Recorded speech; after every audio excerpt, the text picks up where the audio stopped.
Maybe everyone could come forward then in that case. Do you know, I think we're going to start in a moment. So would you be willing?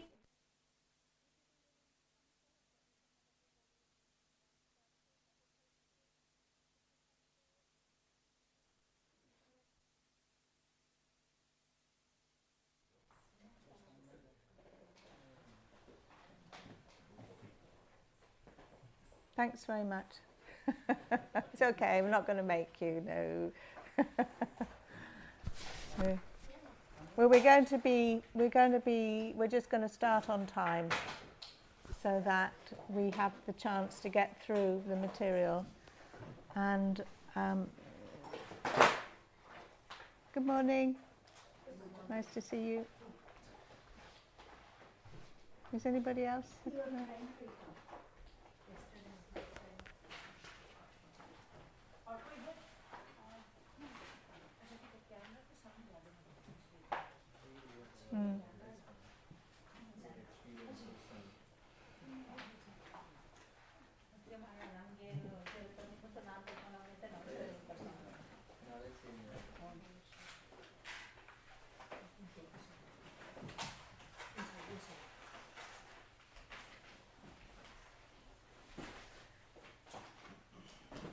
Well, welcome back, everybody.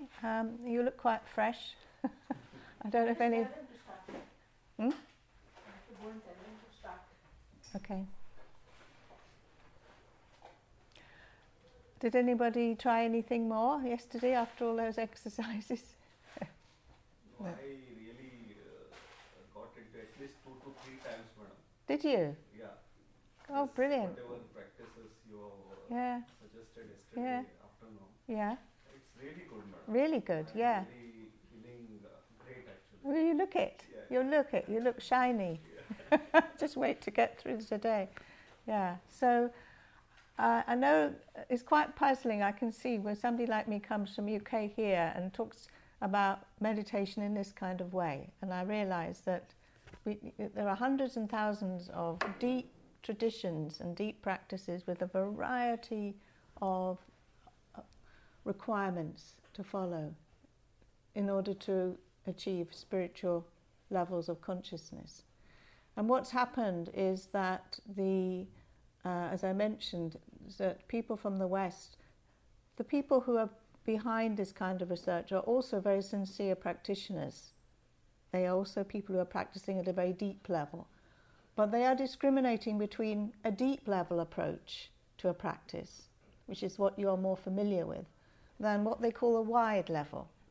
And a wide level is something that can be accessible to more people, and that people can get some of the benefits that these practices offer without necessarily embarking on a whole spiritual path, at least at the beginning. So it's the idea of this is a wide path, and they're also finding, of course, that it makes a lot of difference how much time you spend.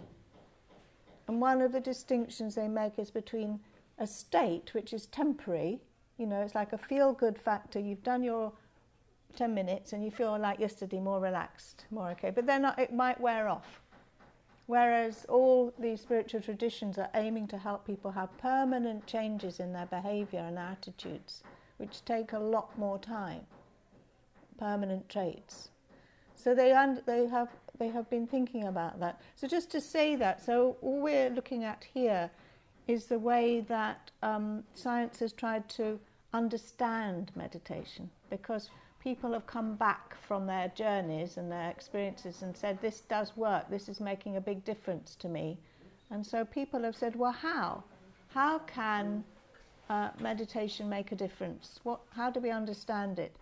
And it's been a very big challenge, because when you start to look at what is happening, what's going on, you might see a variety of things.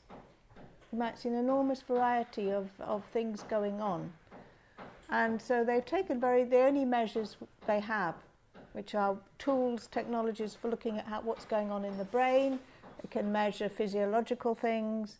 They can ask questionnaires about how people feeling or noticing, but they're always more suspicious of self-reports because people always tend to, they may not be accurate in how they describe things, and they may also have, they've also found that if you have an enthusiastic teacher, everyone will feel it's brilliant, whatever it is. You know, you can offer people sports and meditation and they'll say the same thing. So it's quite a challenge. And that, it's in that context that we're looking at what people have seen from the information.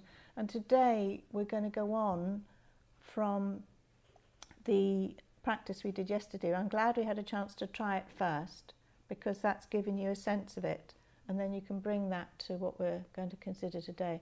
So today we're looking more at both the technical but also some of the more philosophical ideas in Buddhism, to see how this idea of what happens if we use our mind and our awareness to look at our process of awareness, how this can be a great resource for resilience, and how this works. So I've just put to start with this picture of, just for example, just to give you an example of the way that people are looking at the brain. It's showing you the activity, electrical activity in the brain, and the kinds of waveforms that are made. And you can see that once the person has meditated, there's a completely different level of activity. There's a much more stillness. We can notice when we feel activity because we tend to feel more energized and more excited. And when we feel calmer, that's a picture of calmness on the right. Oh, so that's not working. So I thought perhaps it would be useful to just let you know, I mean, I'm not an expert on these things, but it might seem quite mysterious about how do these pictures come. And so just to take you through some of the tools, and you might have experienced them yourself in hospital settings. We've got different sources of technology which have really revolutionized this whole research area. So we've got that, you may have heard of PET scans, perhaps people have had those. Positron emission topography, and it's looking at the way that the cells are absorbing nutrients and oxygen. So when your part of the brain is stimulated to be active, that will use energy, use resources, and they can map that. Oh, I don't know what's happening there. Then we've got the familiar older system where electroencephalography, which is the electrical pattern of brainwaves. You can see why it's called EEG. And that's what we're familiar with, that you can look at the changes in waveforms which mirror the kinds of states that people are experiencing. They correspond with subjective accounts of maybe more like a dreamlike consciousness, or a more alert consciousness, or a calm consciousness, or perhaps a very deep state of almost sleep. And they will be shown in the kinds of waveforms. So you can see that that's one way that you can see if meditation is taking somebody into a different state of consciousness. And sorry about that, I don't know why that's doing that. I don't think it's me actually. When they look at monks, for example, in China, in caves in the mountains, who've been doing it for a very long time, they can see how, even though they may be exposed to we might find more disturbing stimuli, their waveforms don't change. They've got a capacity to stay immersed in these states much longer than average person can. But this is how meditation can train people to stay in these different states. And then we've got the MRI, which is used a lot more, and they're showing how the particles are sort of resonating in the tissue, and it's a very rapid way of giving images. You should have another one. That should have another one.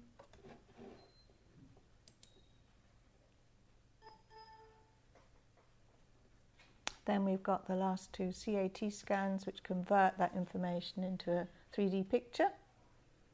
And then one more, which is looking more at the neuronal activity. So those are all the technologies that have made a lot of difference to this field.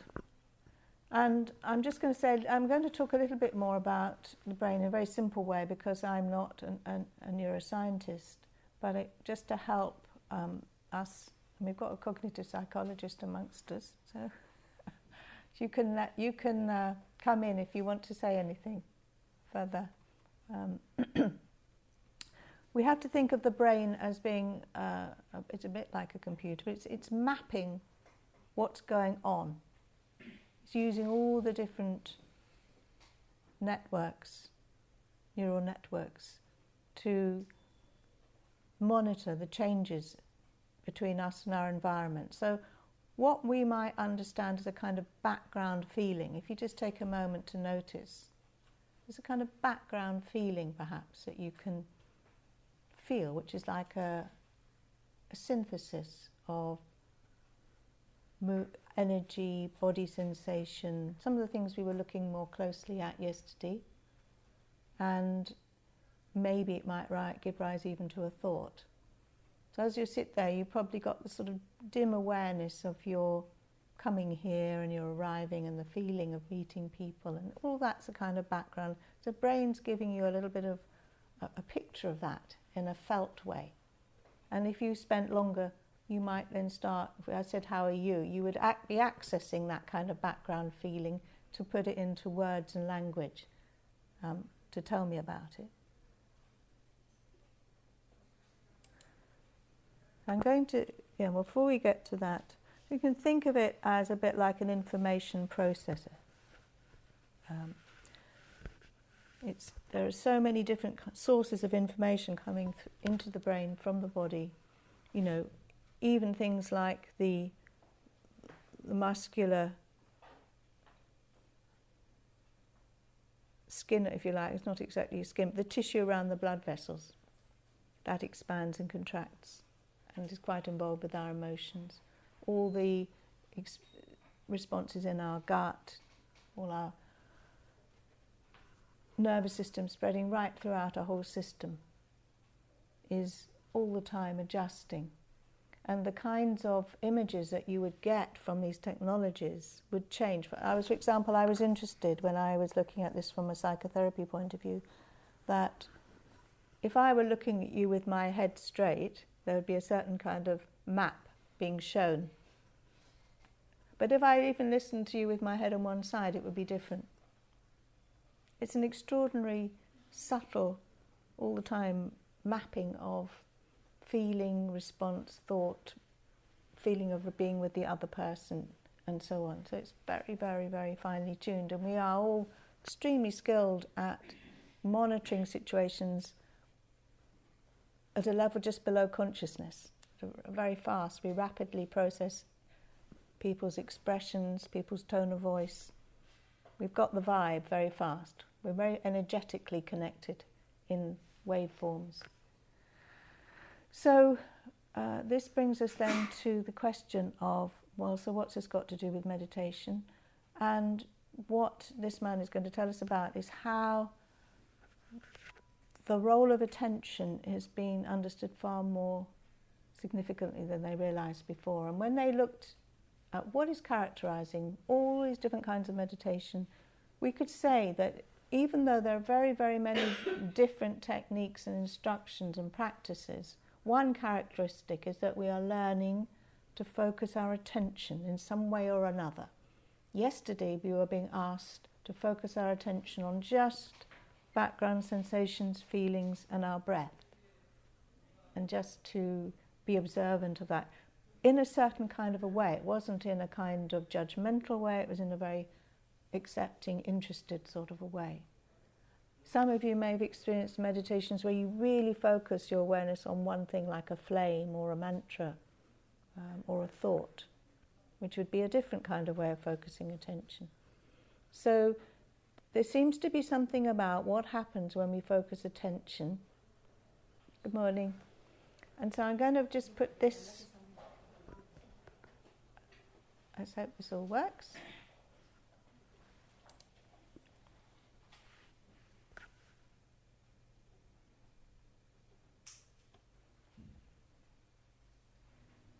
Contrary to what we used to believe, we now know that the brain is open to change throughout the lifespan. And what some people don't realize is that not only can the brain change, but we can learn to use the focus of the mind to actually change the connections in the brain itself. You might ask, how in the world could attention change something like the physical structure of the brain? And answering this question is exactly the way we illuminate a path toward well-being. Because the brain gets set up by our genes from something we call temperament and also by just chance. But then our experiences actually sculpt synaptic connections in the brain itself. But here's the key, that when neurons fire, you can get them to rewire. And experience stimulates neurons, the basic cells of the brain, to fire in particular patterns. One form of experience that we now know shapes neuronal firing and also synaptic growth, changes in the growth of the connections among the neurons, is how we focus attention. And amazingly, when you learn to focus your attention on the nature of the mind itself, you actually can rewire important parts of the brain that help regulate how your entire nervous system functions. So for example, how your body regulates itself, how you balance your emotions, and also how you engage in relationships with other people. It also changes the way you relate to someone very close to you, how you relate to yourself. This reflective ability I call mindsight, and it's how you can learn to use the focus of your attention on the mind itself to actually transform the connections in the brain, to move the brain toward a more integrated, harmonious way of functioning. That's the promise of mindsight. And in the mindsight approach, we see the brain as not just limited to what's in the skull, but actually an extended nervous system that is the mechanism by which energy and information flows. So when we look at this connection among mind, brain, and relationships, we become empowered actually to move our lives from unhealth to health. And this can be called the triangle of well-being. We can learn to promote relationships that enhance our lives. We can help the brain move from states of dysfunction, where it's rigid or chaotic, to states of harmony that emerge from something we call neural integration. And integration is where we take different parts and link them together.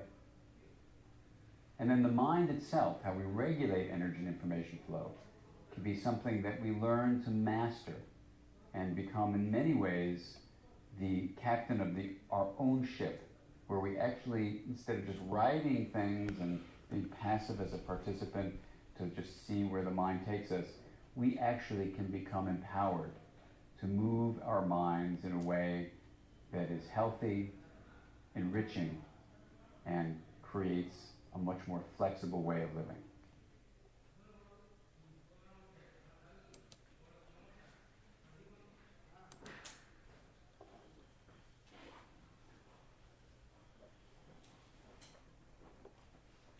Okay, so some of that we'll be looking at further today. And just to remind you that yesterday, in a way, you were doing that because you were asked to, in a way, just follow sensations. So that was a way that you were using your mental awareness on the information that was coming into your consciousness. So it's like using your consciousness to be aware of other aspects of your consciousness. And that is sort of a characteristic of these kind of Buddhist approaches, which are interested in helping us look at what happens underneath the thought. Like, supposing we felt very badly about ourselves, we could deconstruct that thought into what created that thought. What were the sensations? What were the background feelings? And then the final thought is, the cognition is, oh, I'm really bad. Somebody wrote, one of the things I was reading, he was commenting how he'd noticed that he felt, let me put one more piece before that. What's interesting about this is that when we have certain kinds of sensations or thoughts or feelings, our brain is trying to find a match. It's already made patterns of our experience, so it says, oh, that's an uncomfortable feeling. What's that like? And the trouble is, it might bring up something that it isn't quite the right thing. And somebody was mentioning that they'd noticed several afternoons they were feeling really depressed and worried about the state of the world and their whole life. And then they realised that those feelings happened every time they hadn't had their lunch. So in his body, his brain was monitoring a sense of lack, a sense of need, and a sense of unease about that, and it brought up a match for, profound state of concern about life, and it was actually to do with eating enough food. So we can be fooled by the way that the brain represents the meaning of these sensations and emotions that might be occurring. And so when you have a practice, in a mindfulness practice, you have the chance to look more closely at what is it that's going on just at the first level of experiencing, before I've named it, judged it, thought about what it means. The first level is just simply a sensation. And you can see how with pain management this could be a very helpful way, where you become more interested in what you can actually notice about what we call pain. How is it being actually constellated for me at the moment? It's a lot of pieces in it. And by taking those pieces, taking it apart, it can change the actual experience of the pain. It can make it less, it can make it more manageable. And we can see how that could also apply to emotional issues. Does that make any sense to you? So we're going to look further at that and think about what do we mean by all these approaches that are so often quoted. I think we've done all that.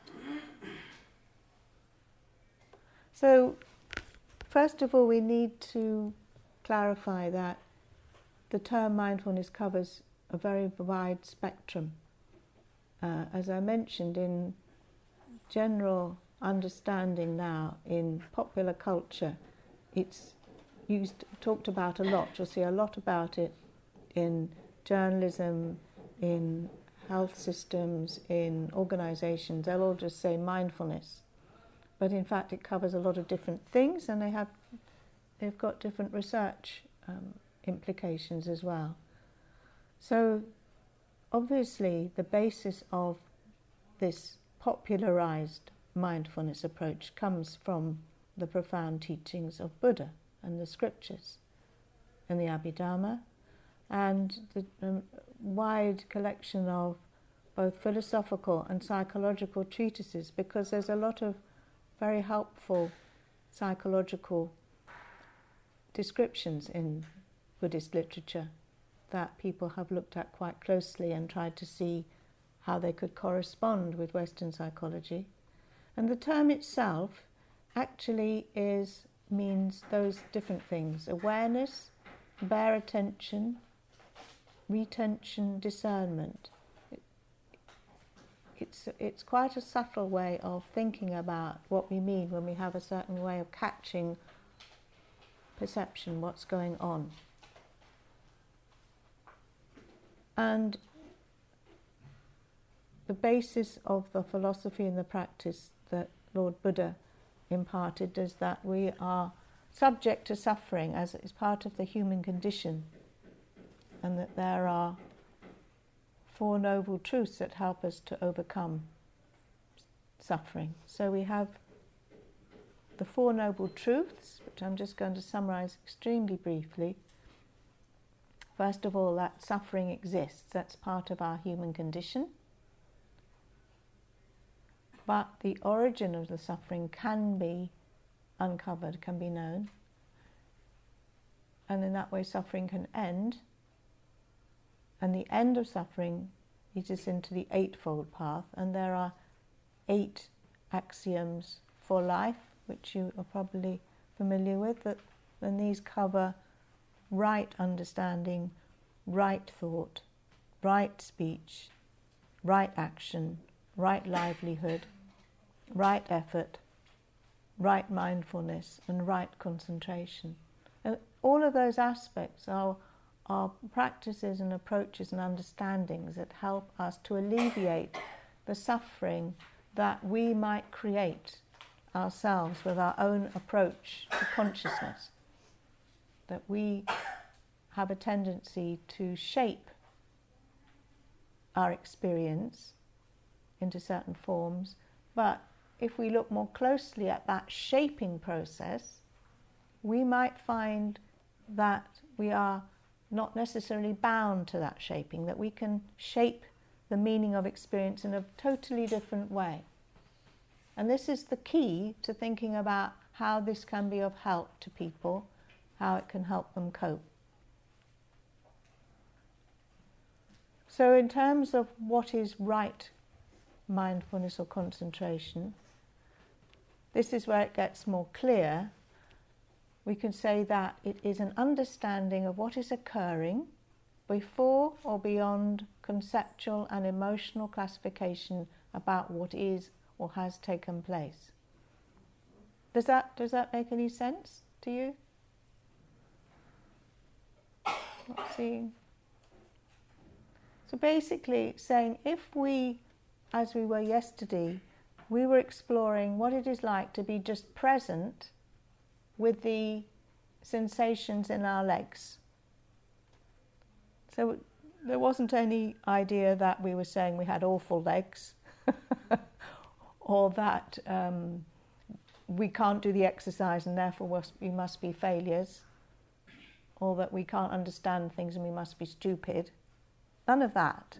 We were just being present with the experience of relaxing our legs. And so at that level, we are just using our awareness to be aware, as present as possible, to simply what is, before our mind has shaped it into something.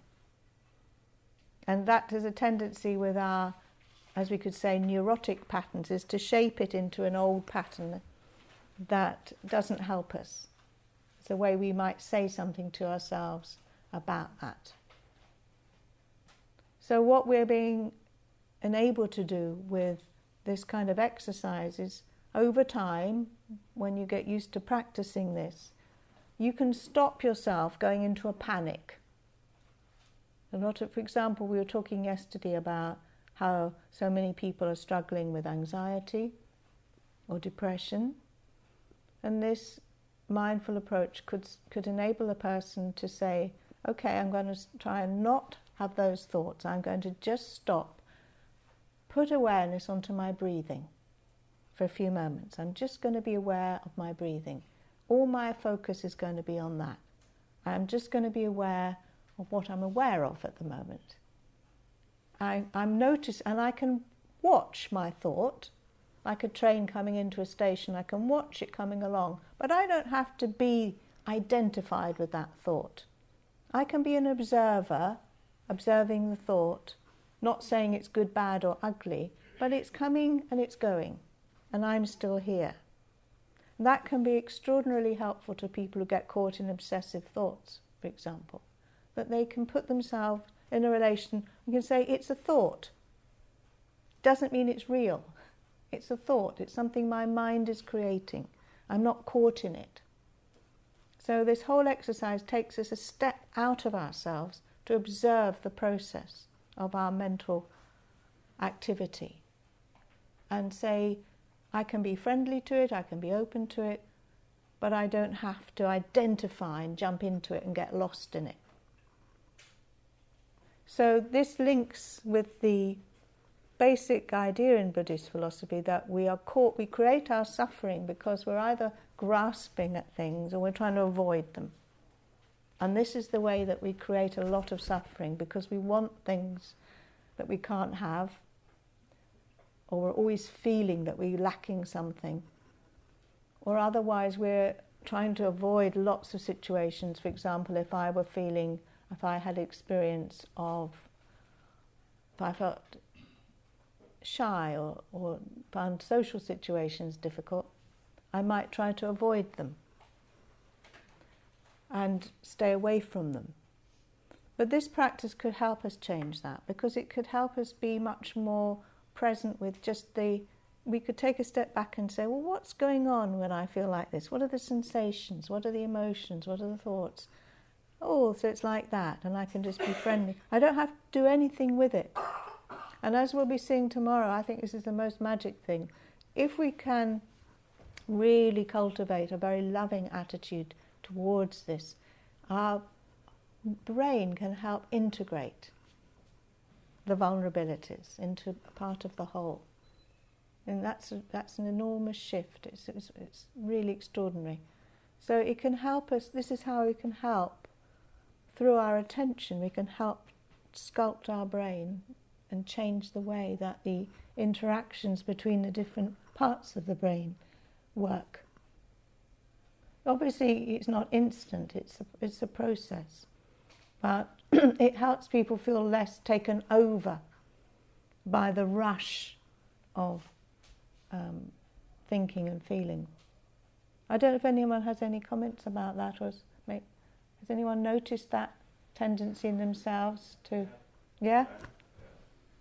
There are some negative thoughts. Mm-hmm. So what happened, we move into that thought, and it's like a chain. Yes. And we forget to concentrate on the breath or to meditate at that point of time. That is a trait of those thoughts. Yes. So how to overcome that? Yes. We actually forget to meditate. Yes. Or we just forget to pay attention. I mean, very often it can just help to somebody to say, come back, notice your breathing, just come back to breathing. It brings you back into yourself. Just pay attention to your breathing for a few minutes. Can be one step out of the rush. Yeah. So then in this sense, the more you could imagine that if somebody were really practicing this and they were trying to observe all the time the way they are creating these patterns of suffering, and they take a step back and are present to just what is, everything becomes much more equal. It's good, bad or ugly, but I'm just being present with the flow of this event, and I'm not identifying, I'm not getting caught. So that's the kind of notion of it. So if you were having help from a mindfulness perspective, as I suggested that in many institutions and health systems in the UK and I think in the USA and elsewhere, people will be offered different ways of learning about this and practicing it. Oh, sorry, I've gone a step ahead. In fact, I'm looking now more at the different ways that this can happen. So we could, as I mentioned, have just that focused attention on the breathing. We could just be saying, as we started yesterday, noticing the breath. It doesn't have to do anything. It can breathe itself. But we are working at bringing our attention to the process of breathing, and whenever we notice that our mind has gone off and somewhere else, we bring it back. And that is a way that you learn, if you like to use the muscles of your awareness. You get used to be more in charge of your consciousness instead of it running away. You learn to just bring it back. Now there's another kind of practice that is also also happens within the mindfulness spectrum, which is different, which is more that you're just monitoring, you're just keeping your awareness of the present without focusing on any aspect in particular. So this would be just as if you were an observer to the television show of your life, and you would keep a part of you just vigilant and alert and present to the flow of response as you experience each moment. And each moment might be filled with body sensations, feelings, thoughts, reactions, and you watch it and you allow it to be there, but you don't jump in. So it's developing this observer witness capacity, and again it enables us to perhaps bear the duality of life. It's always about something changing. There's a strong emphasis in Buddhist philosophy about the transience of everything. Everything's always in motion, everything's always changing.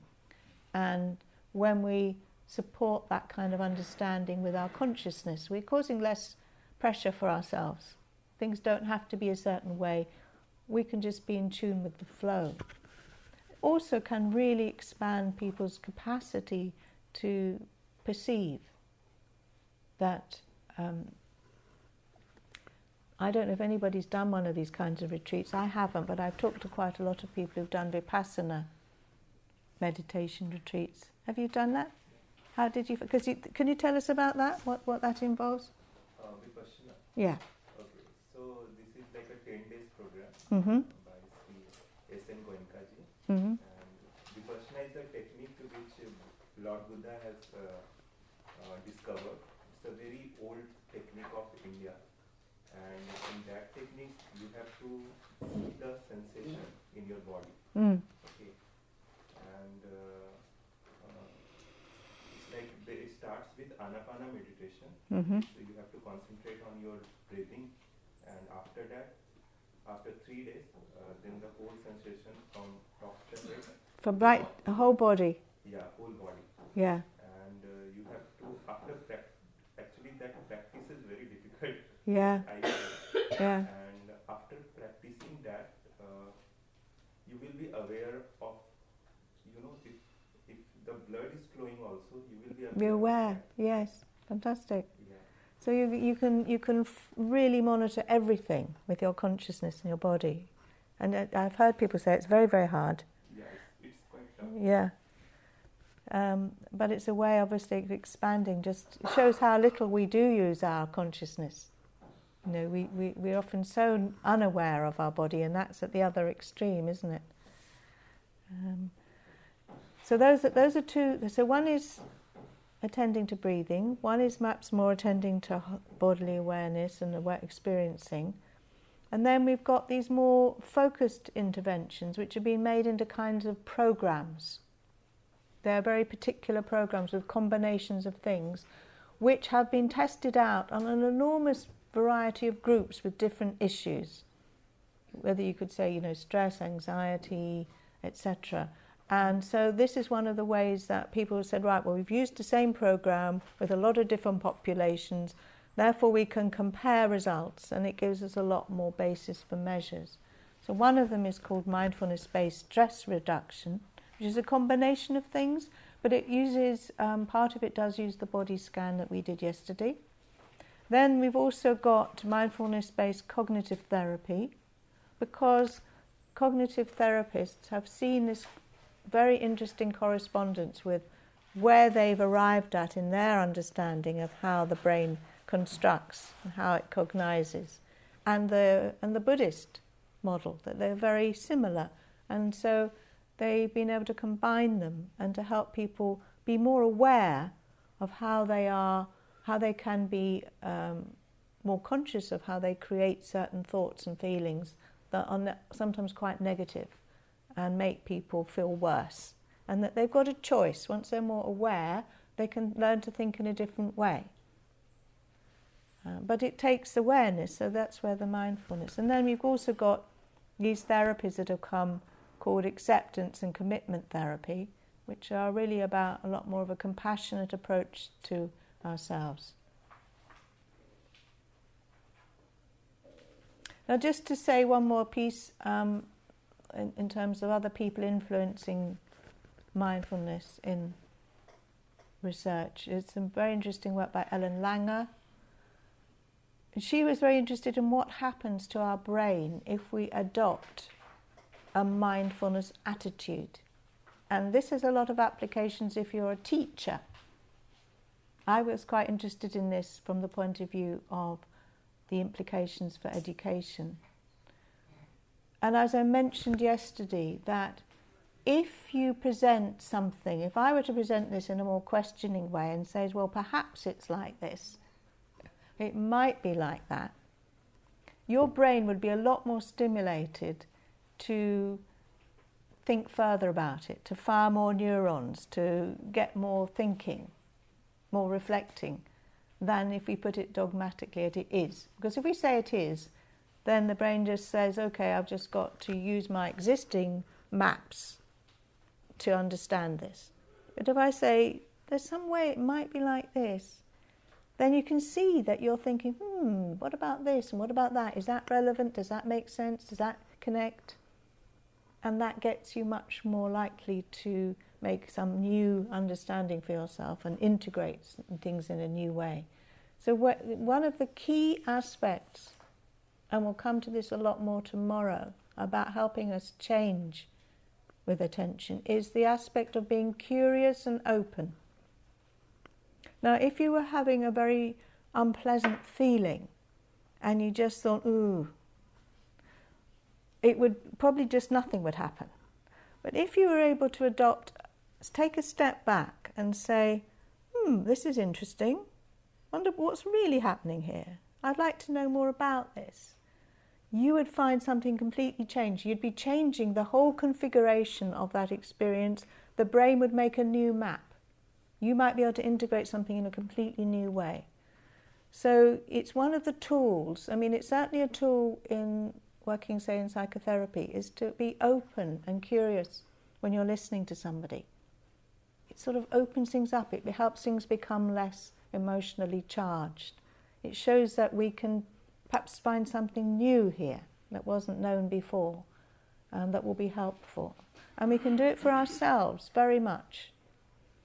So, as I mentioned, you can look at your hand as if you've fed up with seeing this for the last X years. Or you can say, I wonder if there's something new I haven't discovered before about my hand.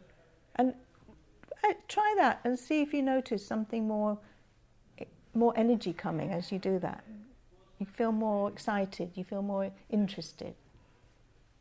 And it's that interest and excitement is about actually your neurons firing. And if you want to help people learn things, they need to be using as many new neural networks as possible, different parts of their experience, to make a new map. So when we learn how to challenge our existing maps, our existing cognitions, then we also are helping ourselves to be more creative and learn. So there's another aspect to mindfulness just to mention, which isn't so much to do with resilience per se, but it is to do with creativity and integration, which Daniel Siegel was mentioning. So here, just to give you a taste, most programs that are offered in that kind of way, they ask participants to cultivate the capacity to deliberately redirect attention to something that's neutral. So it could be breathing, it could, as we said, it could just be sensations, not things that are going to be very emotionally charged. And as they mentioned, most often it's the sensations associated with breathing. It helps develop our facility with attention, and it creates calmness. I was mentioning yesterday that this man, James Doty, who has now found an institute for compassion studies, and was, I think, influenced by the Dalai Lama, because the Dalai Lama was very surprised to hear that in the West so many people really have such a self-dislike and such a lack of self-worth and a lack of self-compassion, and that there was a big job to be done to help people be more compassionate and accepting of themselves. But he mentioned as a young person, when he was given by the lady in the magic shop, this practice, that it was a way to calm himself down and to find a way of coping with things that were happening. And that's also been shown for other young people in, say, in difficult family situations, difficult school situations. They have found it helpful to do something which gives them a sense of a space, a calm space, away from the immediacy of all that they're exposed to. And it also helps people to distinguish between sensations and thoughts and feelings, and people often get those very mixed up. When some people get panic attacks, they assume that the sensations are, are meaning that they've got a heart attack or so on. And if you can deconstruct and actually say, well, what's actually the sensation, which is separate from the thought and is separate from the feeling, you can see how that gives somebody a lot more capacity to feel in control and less taken over by these frightening sensations. You're deconstructing your mental process.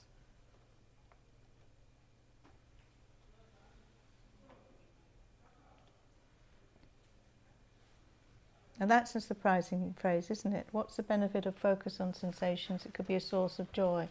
In fact, there can be, to do any task more consciously can bring a lot more enjoyment. If you try doing the washing up mindfully, it's a lot more fun.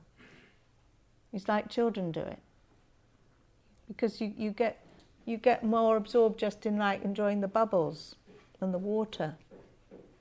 Or or any sort of task, if you do with your full awareness, is much more interesting and engaging, and you could try exploring it. And also it takes your mind off. This is one of the crucial things that they find when they look at people's brains, that even when people aren't supposed to be doing very much, when they look at their brain, it's chuntering away. And they found out that what's happening when people haven't got anything specific to do, of course, is that they go back to the old internal monologue, and going back over things that are worrying, upsetting, embarrassing, old memories, negative thoughts. We spend quite a lot of time doing that. But if you're stopping that by putting attention onto the present moment, you're giving yourself a break from all this negative process. And that makes a lot of difference to people. They can feel less, if less of your conscious awake time is spent mulling over negative stuff, you feel better. So again, that's another way that this kind of approach can help people.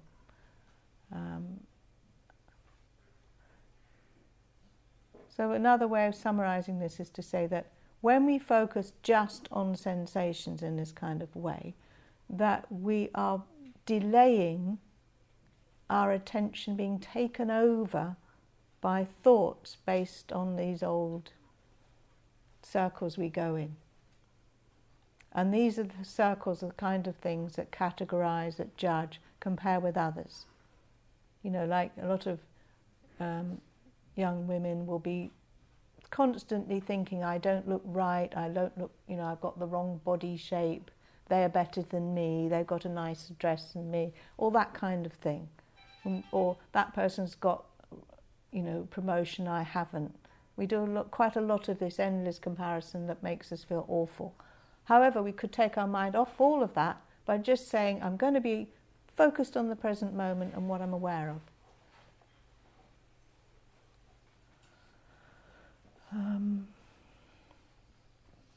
I think I've said quite a lot about that. We have to notice when I'm conscious of time, so I'm just going to go a little faster because some of it's the same kind of thing and we've got the message. But we notice when the mind wanders.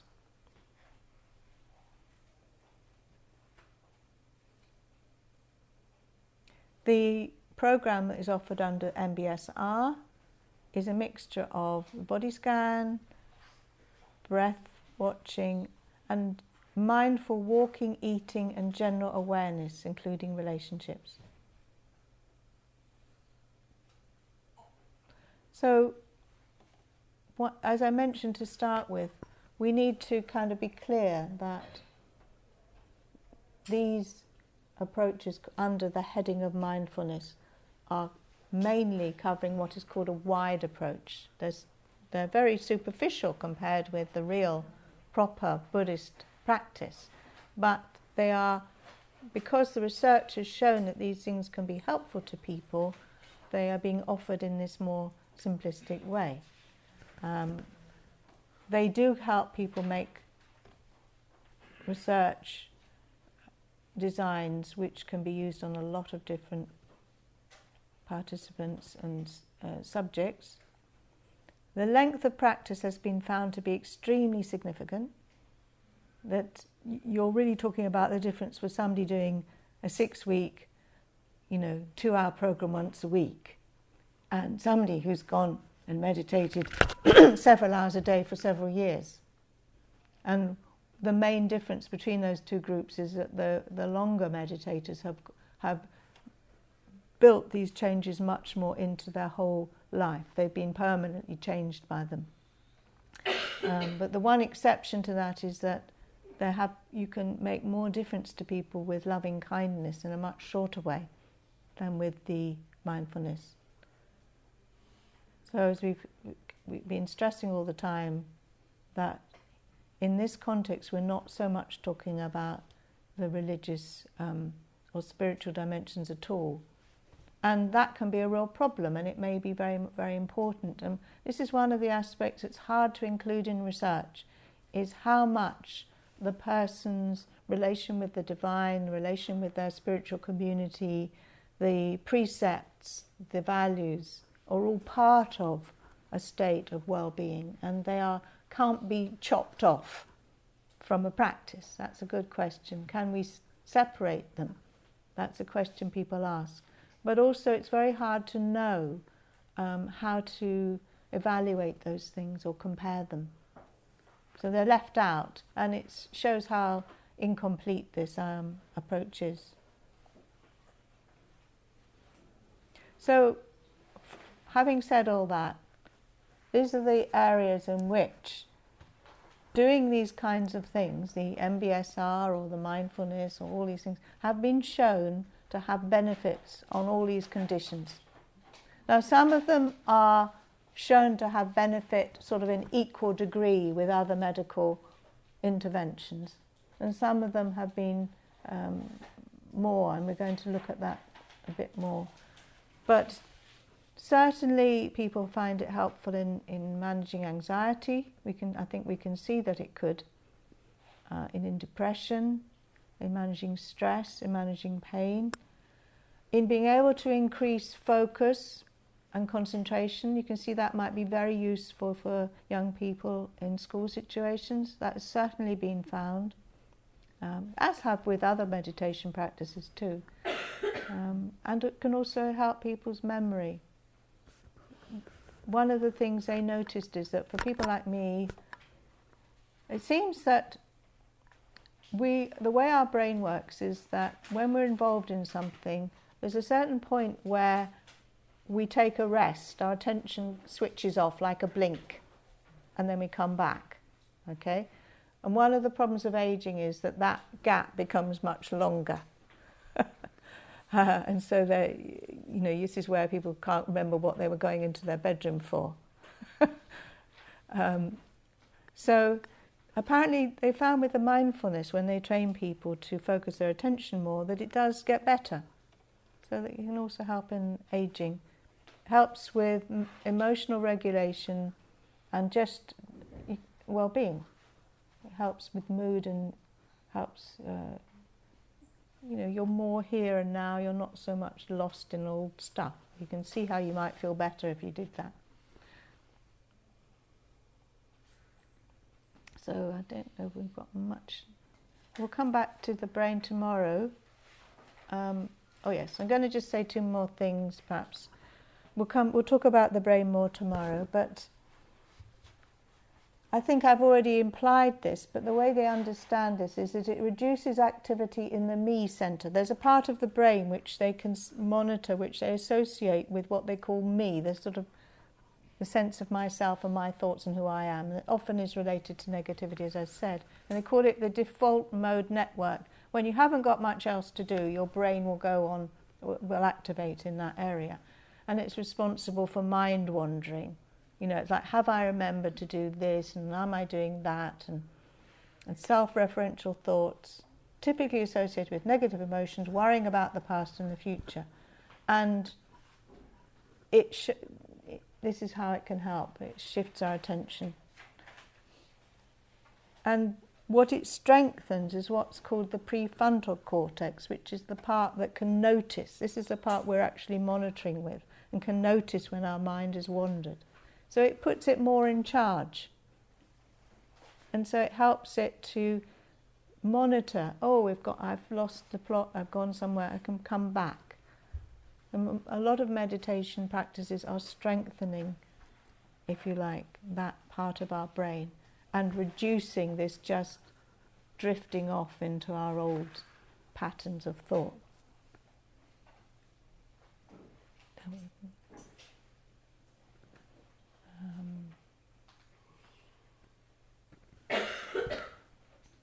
I think I'm going to stop there because it's 11.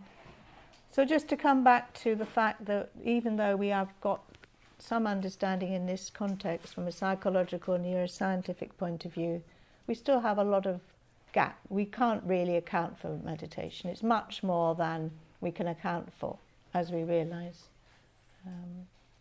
But if you are involved in researching this area, you'll be familiar with the challenges it poses.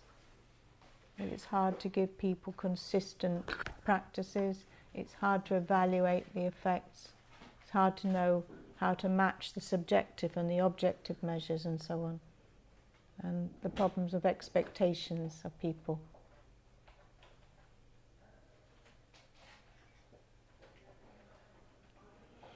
So shall we stop there? Thank you very much for your patience. And we'll have some chance to discuss more now after. Yeah.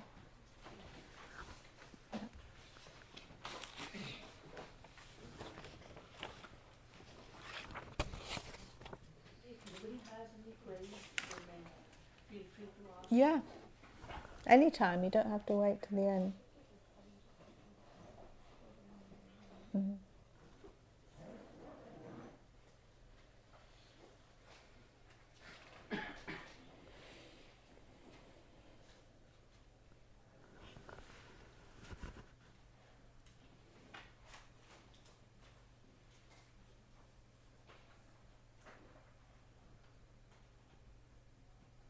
Well, we can see how much joy we can have from a cup of tea now, from the experience of a cup of tea.